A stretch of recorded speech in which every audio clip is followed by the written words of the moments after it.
Hello, Kyle and Ayla, and this is Gogo, and we're going to continue reading from the book that we started. Remember, The Wind in the Willows.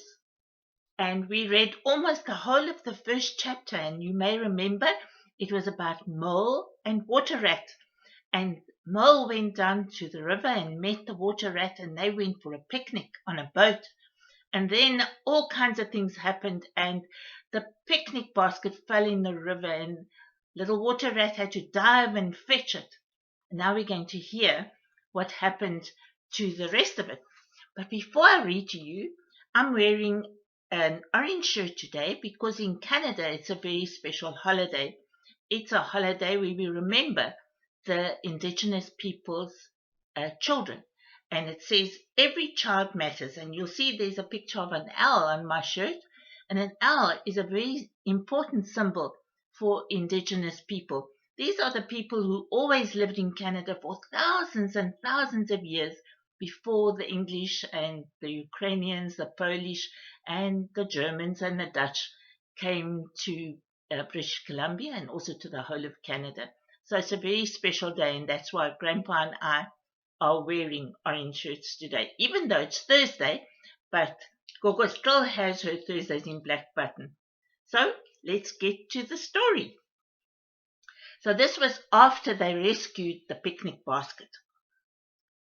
That's all right. Bless you, responded the Water Rat cheerfully. What's a little wet to a water rat? I'm more in the water than out of it most days. Don't you think any more about it? And look here.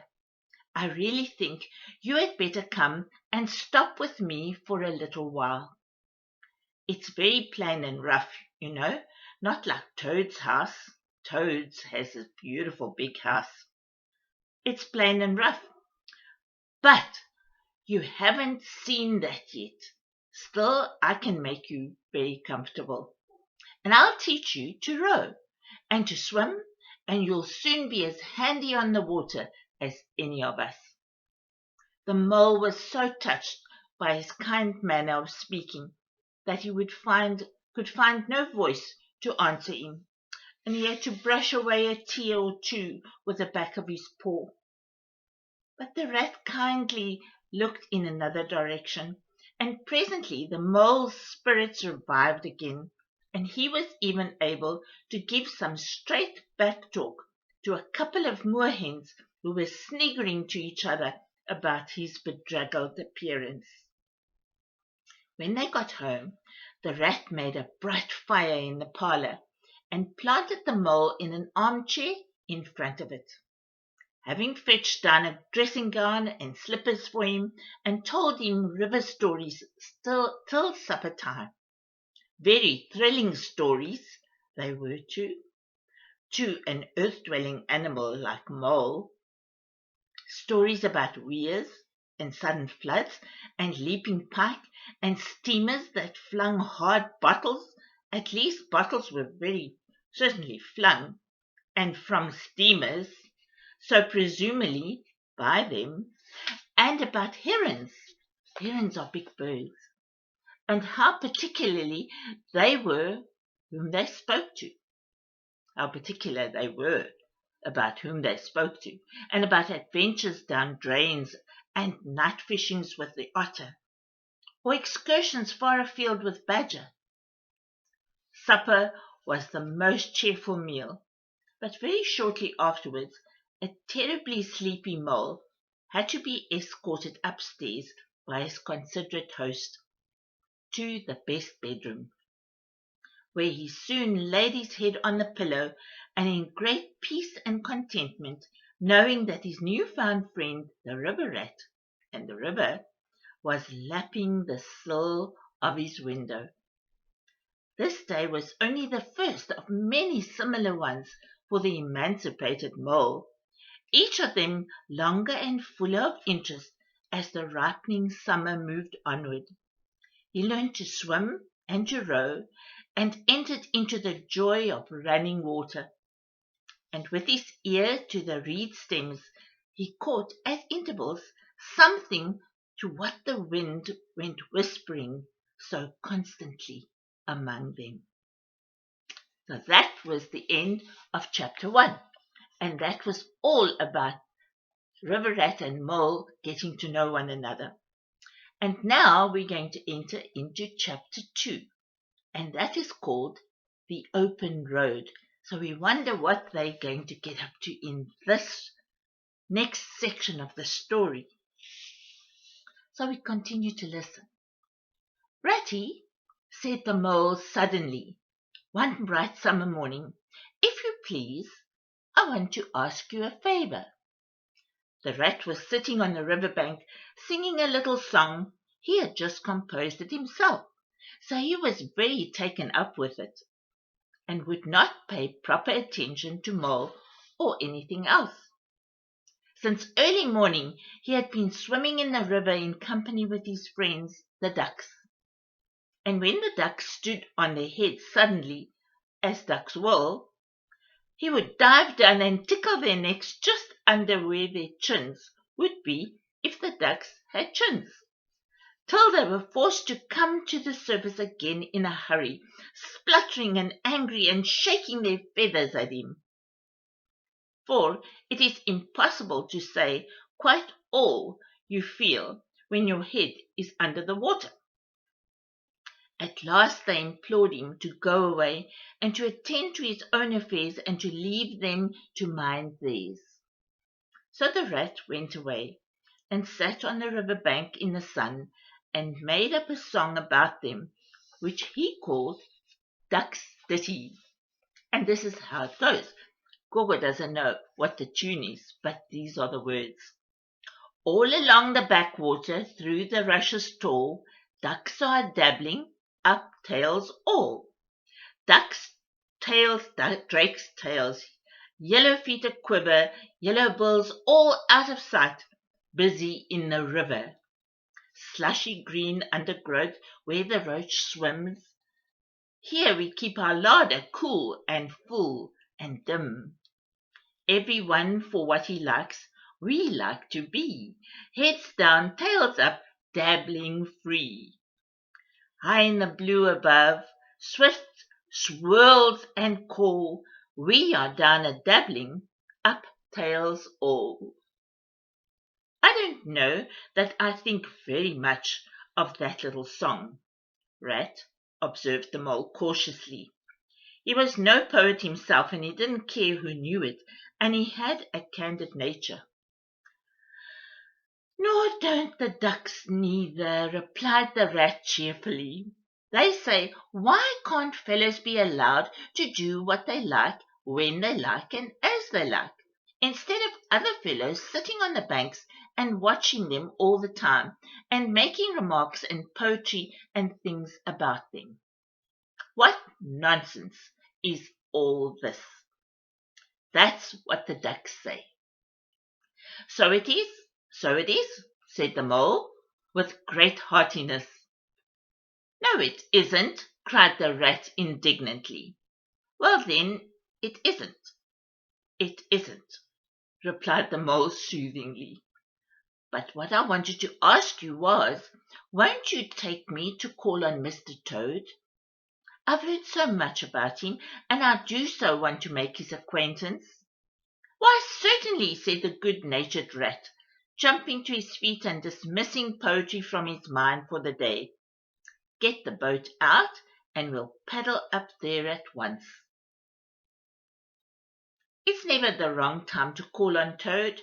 Early or late, he's always the same fellow. Always good-tempered, always glad to see you, always sorry when you have to go. He must be a very nice animal, observed the mole, as he got into the boat and took the sculls, while the rat settled himself comfortably in the stern. He is indeed the best of animals, replied Rat. So simple, so good-natured, and so affectionate. Perhaps he's not very clever. We can't all be geniuses, and it may be that he's both boastful and conceited. But he has got some great qualities, has Toady. Rounding a bend in the river, they came in sight of a handsome, dignified old house of mellowed red brick, with well-kept lawns reaching down to the water's edge. "There's Toad Hall," said the rat, "and that creek on the left where the notice board says private, no landing allowed. That leads to his boathouse. There we'll leave the boat. The stables are over there to the right. That's the old banqueting hall you're looking at now. Very old, that is. Excuse me.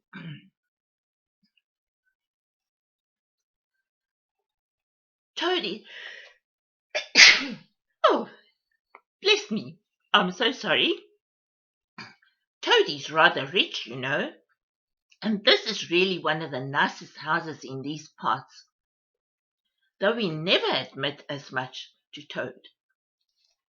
They glided up to the creek, and the mole shipped his sculls as they passed into the shadow of the large boathouse. Here they saw many handsome boats, slung from the crossbeams or hauled up on the slip, but none in the water, and the place had an unused and deserted air. The rat looked around him. "I understand," said he. "Boating is played out. He's tired of it. Done with it. I wonder what new fad he has taken up now. Come along and let's look him up.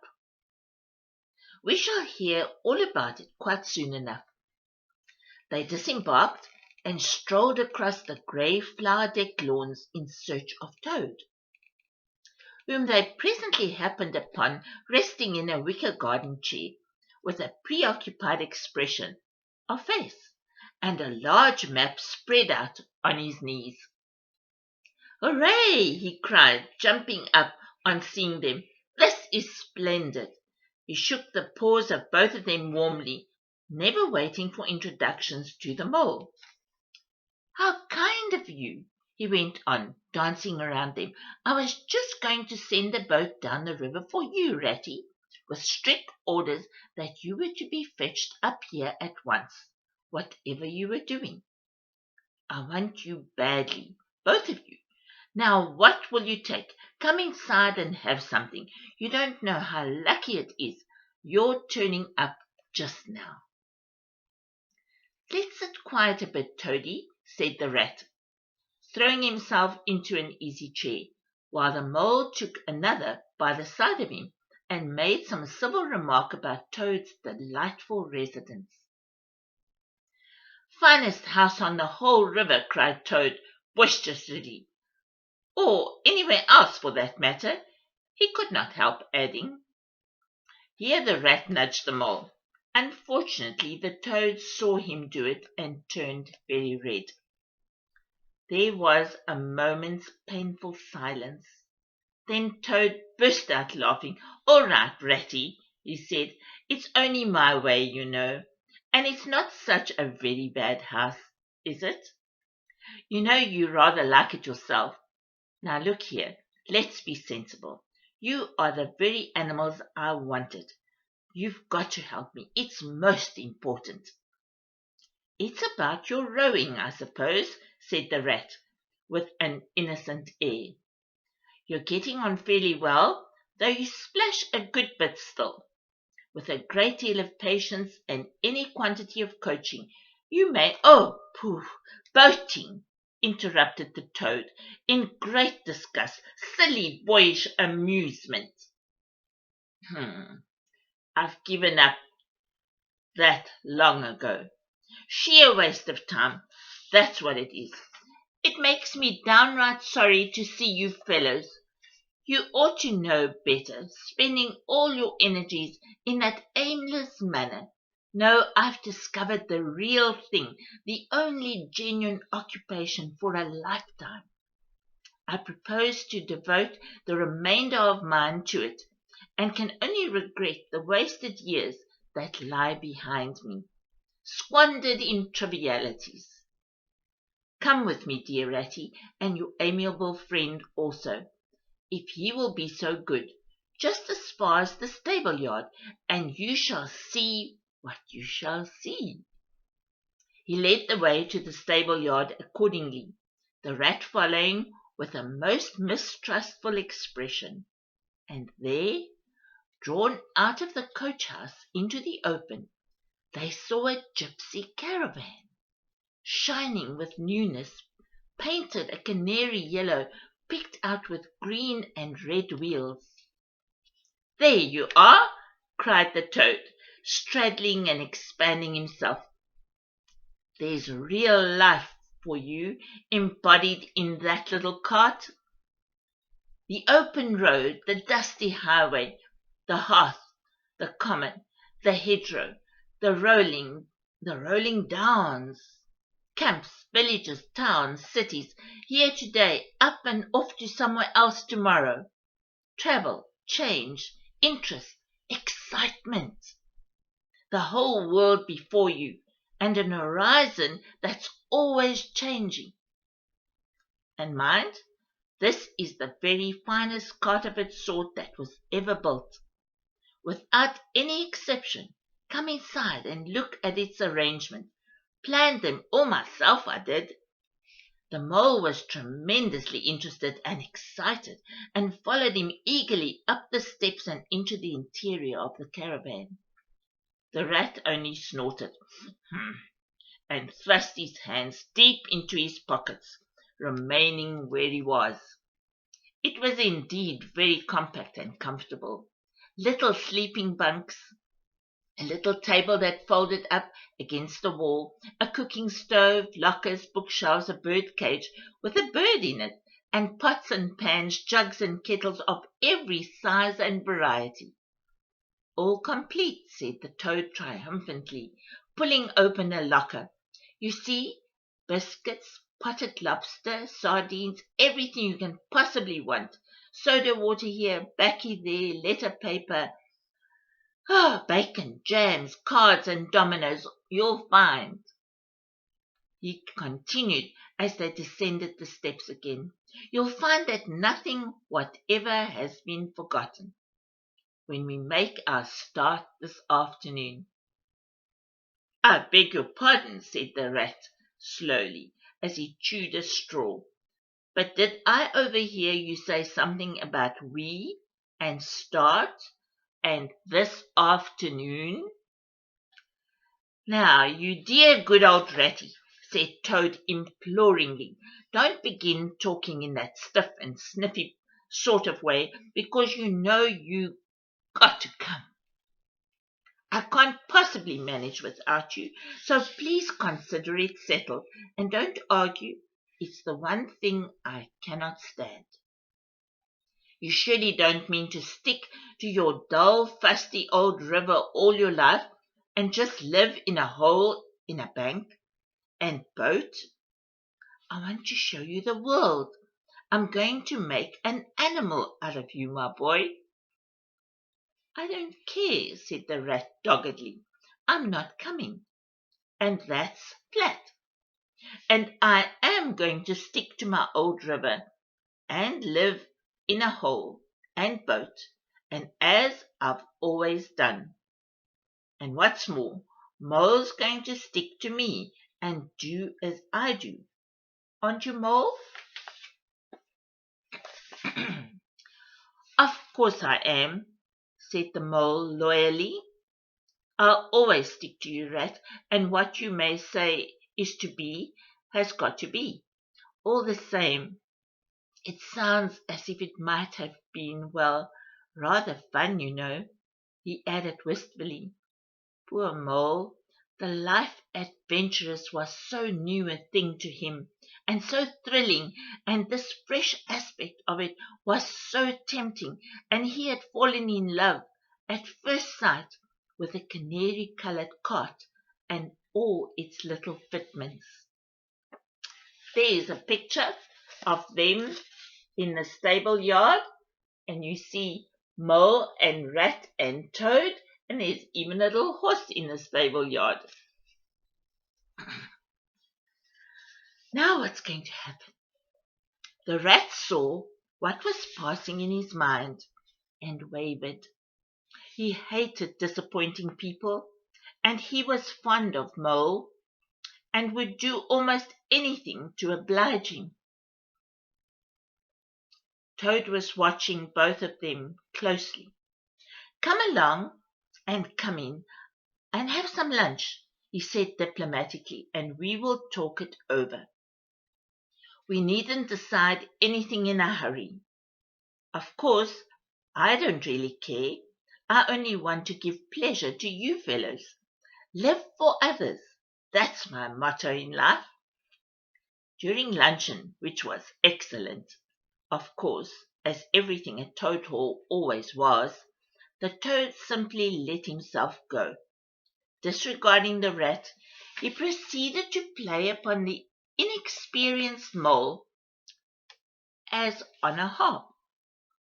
Naturally a voluble animal, and always mastered by his imagination, he painted the prospects of the trip and of the joys of the open life and the roadside in such glowing colours that the Mole could hardly sit in his chair for excitement. Somehow it soon seemed taken for granted by all three of them that the trip was a settled thing. And the rat, though still unconvinced in his mind, allowed his good nature to override his personal objections. He could not bear to disappoint his two friends, who were already deep in schemes and anticipations, planning out each day's separate occupation for several weeks ahead. Excuse me. When they were quite ready, the now triumphant Toad led his companions to the paddock, and set them to capture the old grey horse, who, without having been consulted, and to his own extreme annoyance, had been told off by Toad for the dustiest job in this dusty expedition. He frankly preferred the paddock, and took a deal of catching. And this is what they were doing in this picture. They were trying to catch the grey horse because the grey horse would need to pull the caravan, or the wagon, we would say, the gypsy wagon. Meantime, Toad packed the lockers still tighter with necessities, and hung nose bags, nets of onions, bundles of hay, and baskets from the bottom of his cart. At last the horse was caught and harnessed, and they set off, all talking at once, each animal either trudging by the side of the cart or sitting on the shaft as the humour took him. It was a golden afternoon. The smell of the dust they kicked up was rich and satisfying. Out of thick orchards on either side of the road, birds called and whistled to them cheerily. Good-natured wayfarers, passing them, gave them good day, or stopped to say nice things about their beautiful cart, and rabbits, sitting on their front doors and hedgerows, held up their forepaws and said, "Oh my, oh my, oh my." Late in the evening, tired and happy, and miles from home, they drew up to a remote common far from habitations, turned the horse loose to graze, and ate their simple supper sitting on the grass by the side of the cart. Toad talked big about all he was going to do in the days to come, while stars grew fuller and larger all around them, and the yellow moon appearing suddenly and silently from nowhere in particular. The moon came to keep them company and to listen to their talk. At last they turned into their little bunks in the cart, and Toad, kicking out his legs sleepily, said, "Well, good night, you fellows." This is the real life for a gentleman. Talk about your old river? "I don't talk about my river," replied the patient rat. "You know that, Toad, but I think about it." he added pathetically in a lower voice. I think about it all the time. The mole reached out from under the blanket, felt for the rat's paw in the darkness, and gave it a squeeze. I'll do whatever you like, Ratty, he whispered. Shall we run away tomorrow morning quite early, very early, and go back to your dear old hole in the river? No, no, we'll see it out, whispered back the rat. Thanks awfully, but I ought to stick by Toad till this trip is ended. It wouldn't be safe for him to be left to himself. It won't take very long, if his fads never do. Good night. The end was indeed nearer than even the rat suspected. After so much open air and excitement, the toad slept very soundly, and no amount of shaking could rouse him out of bed the next morning. So the mole and rat turned to quietly and manfully, and while the rat saw to the horse and lit a fire and cleaned last night's cups and platters and got things ready for breakfast, the mole trudged off to the nearest village and a long way off for milk and eggs and various necessaries, for that Toad had, of course, forgotten to provide. The hard work had all been done, and the two animals were resting, thoroughly exhausted by the time Toad appeared on the scene, fresh and gay, remarking what a pleasant, easy life it is, because they easy life it was that they were all leading now, after the cares and worries and fatigues of housekeeping at home. Ha ha! They had a pleasant ramble that day over grassy downs and along narrow by-lanes, and camped as before on a common. Only this time the two guests took care that Toad should do his fair share of work. In consequence, when the time came for starting next morning, Toad was by no means as rapturous about the simplicity of the primitive life, and indeed attempted to resume his place in his bunk, whence he was hauled by force. Their way lay as before across country by narrow lanes, and it was not till the afternoon that they came out on the high road, their first high road, and there disaster, fleet and unforeseen, sprang out on them. Disaster momentous indeed to their expedition, but simply overwhelming in its effect of the after career of Toad. They were strolling along the high road easily, the mole by the horse's head, talking to him, since the horse had complained that he was being frightfully left out of it, and nobody considered him in the least. The Toad and the water rat walking behind the cart, talking together. At least Toad was talking, and Rat was saying at intervals, "Yes, precisely. And what did you say to him?" And thinking all the time of something very different. When far behind them they heard a faint warning hum, like the drone of a distant bee. Glancing back, they saw a small cloud of dust with a dark centre of energy, advancing on them at incredible speed, while from out the dust a faint boop boop wailed like an uneasy animal in pain. Hardly regarding it, they turned to resume their conversation, when in an instant, as it seemed, the peaceful scene was changed, and with a blast of wind and a whirl of sound that made them jump for the nearest ditch, it was on them. The poop poop rang with a brazen shout in their ears. They had a moment's glimpse of an interior of glittering plate glass and rich morocco, and a magnificent motor car, immense, breath-snatching, passionate, with its pilot tense and hugging the wheel, possessed all earth and air for the fraction of a second, flung an enveloping cloud of dust that blinded and enwrapped them utterly, and then dwindled into a speck in the far distance, changed back into the droning bee once more.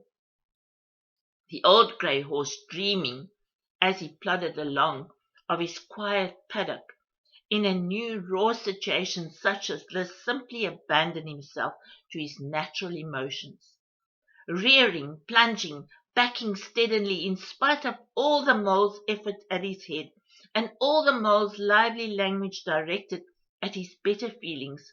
He drove the cart backwards towards the deep ditch at the side of the road. It wavered an instant, and there was a heart-rending crash. And the canary-coloured cart, their pride and joy, lay on its side in the ditch, an irredeemable wreck. Oh, sad. The rat danced up and down in the road, simply transported with passion. "You villains!" he shouted, shaking both fists. "You scoundrels, you highwaymen, you road hogs! I'll have the law of you. I'll report you. I'll take you through to all the courts."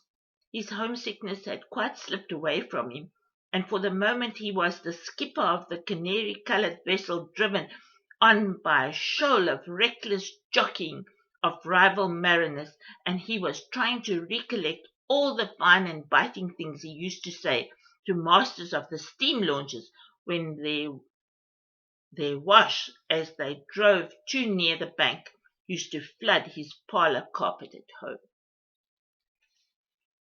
Toad sat straight down in the middle of the dusty road, his legs stretched out before him. He stared fixedly in the direction of the disappearing motor car. He breathed short, his face was placid, satisfied expression, and at intervals he faintly murmured, "Boop, boop."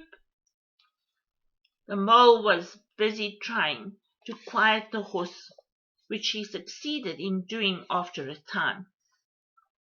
When he went to look at the cart, on its side in the ditch, it was indeed a sorry sight. Panels and windows smashed, axles hopelessly bent, one wheel off, sardine tins scattered over the wide world, and the bird in the birdcage sobbing pitifully and calling to be let out. The rat came to help him, but their united efforts were not sufficient to right the cart. "Hi, Toad!" they cried. "Come and bear a hand, can't you?" The toad never answered a word, or budged from his seat in the road, so they went to see what was the matter with him. They found him in a sort of a trance, a happy smile on his face, his eyes still fixed on the dusty wake of their destroyer. At intervals he was still heard to murmur, "Poop, poop." The rat shook him by the shoulder. "Are you coming to help us, Toad?" he demanded sternly. "Glorious, stirring sight," murmured Toad, never offering to move. "The poetry of motion, the real way to travel, the only way to travel. Here today, in next week tomorrow." Villages skipped, towns and cities jumped, always somebody else's horizon. Oh bliss, oh poop poop, oh my, oh my. "Oh, stop being an ass, Toad," cried the mole despairingly. "And to think I never knew," went on the toad in a dreamy monotone, "all those wasted years that lie behind me. I never knew, never even in a dream. But now that I know, now that I fully realize, oh, what a flowery stack, what a flowery lack." Google will get it right. "Oh, what a flowery track lies spread before me henceforth." What dust cloud shall spring up behind me as I speed on my reckless way? What cart shall I fling carelessly into the ditch in the wake of my magnificent onset? Horrid little carts, common carts, canary-coloured carts. What are we to do with him? Asked the mole of the water rat. Nothing at all, replied the rat firmly, because there is really nothing to be done. You see, I know him from old. He is now possessed. He has got a new craze, and it always takes him that way in its first stage. He'll continue like that for days now, like an animal walking in a happy dream. Quite useless for all practical purposes. Never mind him. Let's go and see what there is to be done about the cart. A careful inspection showed them that even if they succeeded in righting it by themselves, the cart would not travel any longer. The axles were in a hopeless state, and the missing wheel was shattered into pieces. The rat knotted the horse's reins over his back and took him by the head, carrying the bird cage and its hysterical occupant in the other hand. Come on, he said grimly to the mole. It's 5 or 6 miles to the nearest town, and we shall just have to walk it. The sooner we make a start, the better. But what about Toad? Asked the mole anxiously as they set off together. We can't leave him here, sitting in the middle of the road all by himself, in the distracted state he's in. It's not safe. Supposing another thing were to come along. Oh, bother Toad, said the rat savagely. I've done with him. They had not proceeded very far on their way, however, when there was a pattering of feet behind them, and Toad caught them up and thrust a paw inside the elbow of each of them, still breathing short and staring into vacancy.